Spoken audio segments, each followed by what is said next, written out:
Hello folks, welcome to DCS World. We're currently in the VARJO AERO, which is the best VR headset for this sim, without a doubt. I'm getting 90 frames per second. But anyway, let's have a chat about, well, two main points. First of all, the fact that VR is absolutely going to explode this year and next year. It's a big deal. I've never seen a time like it. But also, there's some exciting new things coming to the channel which I'm going to review. So let's start with that. So the first thing I'm going to mention is the fact that I've now got a budget computer.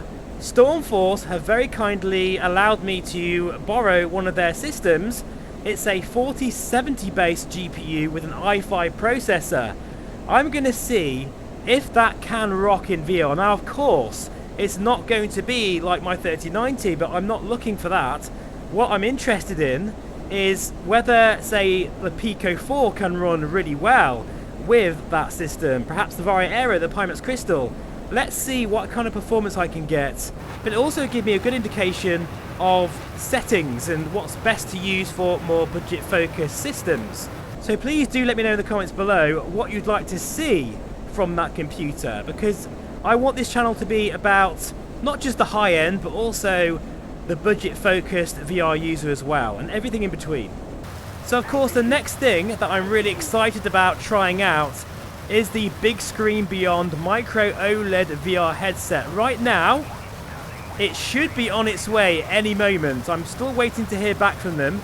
I've got a feeling I'm going to get the latest version with the updated sort of wider field of view. So I'm really intrigued to see how that's going to compare against the likes of the VARJO AERO and the Pimax Crystal. Look at this, 90 frames per second. Tell you what guys, the AERO is such a fantastic headset. And I do believe that if you've already got an AERO, there's no point upgrading to the Crystal unless you really want the extra field of view and local dimming. And yeah, the QLED panel, which does look gorgeous admittedly, but the AERO has its own qualities as well, especially on a hot day like today, where it's you know, the active cooling technology and the fact that this headset is really light really plays its part. The next thing that's going to be coming to the VR Flight Sim Guy HQ is the DPVR thing. I can't remember the name of it. I'll put it on the screen now what it looks like.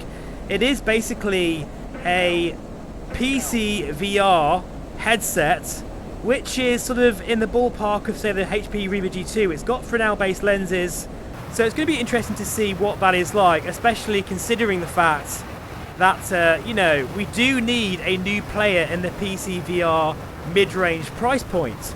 Now, one thing I do want to say, guys, about this particular manufacturer, they did want me to send them the video first in order to approve it. Well, of course, I said absolutely not. I'm not doing that. Whatever my thoughts are, I'm going to be completely honest. Whether it's crap or whether it's brilliant, it's going in the video whether you like it or not. So let's hope they still agree to send it, but there's no way I'd ever agree to being vetted before a video goes live. If anything, that does concern me. Why would they want to vet the video first? Maybe the headset isn't very good after all. Well, either way, I will tell you straight, like I always do. So the other thing that is really exciting, and that is the Somnium VR1, which is a headset very similar to the VARJO AERO. It has aspheric lenses, however the field of view is going to be much better. It also has QLED panels and local dimming. I'll put on the screen now what it looks like. I am so excited by this headset. I have been in contact with the developer. In fact, they are a fan of the channel as well, so that's amazing. I never knew that. And hopefully before too long I will be able to show you that headset in action in DCS World, in Microsoft Flight Simulator, and, you know, give you my full rundown of what I think about that headset. Sorry to interrupt my own video, folks, but I forgot to mention the Quest 3. How could I forget? And I will be buying one, definitely, because I think this could be a very interesting proposition, especially since as technology moves forward with wireless PC VR content, this might be up there or even better than the Pico 4, but with AirLink, it might actually work better on lower end systems. So sorry about that, folks. I don't really know why I haven't mentioned it yet, but rest assured I will be giving you my first impressions and also settings guides, because I've got a feeling many of you on the channel that own a Quest 2 will be upgrading to this new device. Anyway, back to the video. Now, why do I think VR is going to explode this year? Well, of course, we've had so much new hardware that's already come out, like the Crystal, but also in the future, like the Big Screen Beyond and the VR1. And we don't even know what VARJO are doing yet. That could be something very interesting. You never know. But also, of course, because of the Apple Vision Pro. I'm going to run out of fuel any moment here, I think. I know, guys, that headset is not for us, but don't be so narrow-minded to think that just because we can't afford it or it's not for flight simulation, that it's bad for VR. It's absolutely an amazing time. Because Apple has now got on board with the industry, it means that everybody else is going to be watching, and they do think it's a viable solution moving forward for everyday use as well. So I do think, guys, that VR and AR has a very, very exciting future ahead. If you think about the technology in the Vision Pro, well, it's absolutely incredible. I think it has like 2 cameras which are colour pass-through per eye. It has so much. It's basically over the top. I think the only thing which is a shame is that obviously Apple has its own closed ecosystem, which means that, yeah, I don't think we're going to see anything too exciting in terms of flight simulation, although we might see virtual desktop on this device. But, you know, I'm not an Apple fan. I've never even owned anything Apple related, but I don't intend to buy this thing either. But it's what it means for the VR industry and AR industry.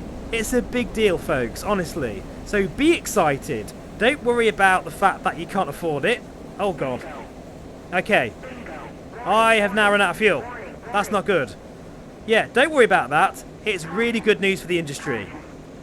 Anyway, folks, please do let me know in the comments below what you think. I'm always running out of fuel on this thing, I tell you. I'm now going to try and dead stick this F-16 somewhere. And wish me luck. I'll see you again very soon. Take care and bye for now. And yeah, stick around if you want to see me land or attempt to dead stick the F-16 somewhere in this field over there. By the way, I'm not sure if you can see the favorited rendering. It might seem a bit pixelated in certain areas because it's using the eye tracking, which I don't notice, to produce 90 frames per second in the headset.